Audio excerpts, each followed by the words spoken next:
side standing. Draymond, Mark Berman from Fox News. Can you talk about what y'all were able to do to limit Clint's effectiveness, propellers on both ends? Well, on the offensive end, just try not to give up lobs. He's such a great lob threat.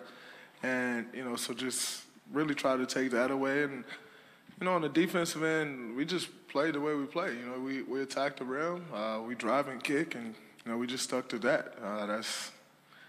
That doesn't matter who it is, guarding or who's on the floor. That's what we're going to do. So that's all it was. Second row, left-hand side here.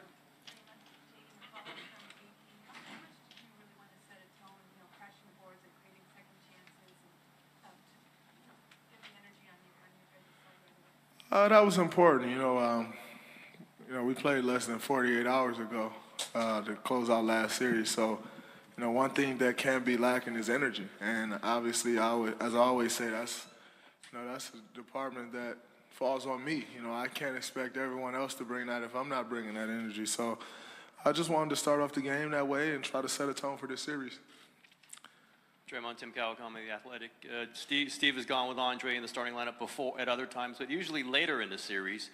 Did you feel that this move maybe was a sign, a signal to you guys that this series has to start with you guys ready to go right from the start? Was that a little signal to you? I think so. So many times you kind of go in the series and, you wait to take a loss to make that first adjustment. I think we just got ahead of it. We're at home. We don't want to start off 0-1, so that can kind of change the tone of an entire series. So that was big for us, and, I think it worked to our advantage tonight. Monty Poole, NBC Sports Bay Area. Draymond, when you walk up the floor after this game, were you thinking about the things you liked? And, what did you see from the way you guys played in general, both sides, good and bad? We turned over the ball way too much, and we fouled way too much. I think if we can cut those two things down, which I know we can, because it's a complete focus thing, I think that'll give us a much better chance in this series of, controlling the pace of the game, just really controlling the entire series. Those are two key important factors that we need to be better at. I like that we won. That's all that really matters. Third row, middle. Tim McMahon, ESPN. Draymond, James Harden after the game said he just wants a fair chance that the refs need to call the game the way it's supposed to be called. He just wants a fair chance. The refs need to call the game the way it's supposed to be called. He's specifically talking about closing out on three-pointers, feeling like he got fouled several times in those situations. I've been fouled by James on a James three-pointer before. I ain't trying to hear that. Nah, I ain't going with that one. I'm straight. Nah, yeah. They also could have possibly shot 20 less free throws. We reached quite a bit. But if that's the case, we could have shot 20 more free throws as well. So it is what it is. I think we can all sit here and complain about calls after every game. That's just the nature of the game we play. Refereeing isn't an exact science. So it is what it is.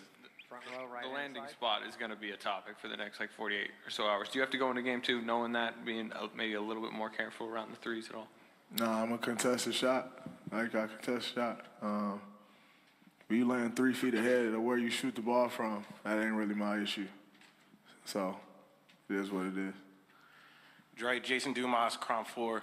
I know playoff basketball is more intense than regular season basketball, but tonight, particularly in this series, it just seemed that the intensity was at another level, especially ramped up from last round. Did it feel more intense than a second round matchup typically out there when you were playing? You're not out there like, oh man, this feels like more intense than any other second round I played. It feels more intense than the first round, but that's with any series. The conference finals is going to feel more intense than this. I don't really care who you play. That's just the way the playoff goes. With every series, the focus, it's a little more focused, and, the intensity level is raised a little bit. So that's just the nature of the playoffs. I don't really go out there thinking like, oh, this one's different than the last one or different than any other second round I've played in. It's just more intensity than the last series, which is normal. Fifth row, right-hand side. Colin Ward-Henninger, CBS Sports. Coach Kerr said that these two teams know each other so well, there's no surprises really. You know what the other team is trying to do.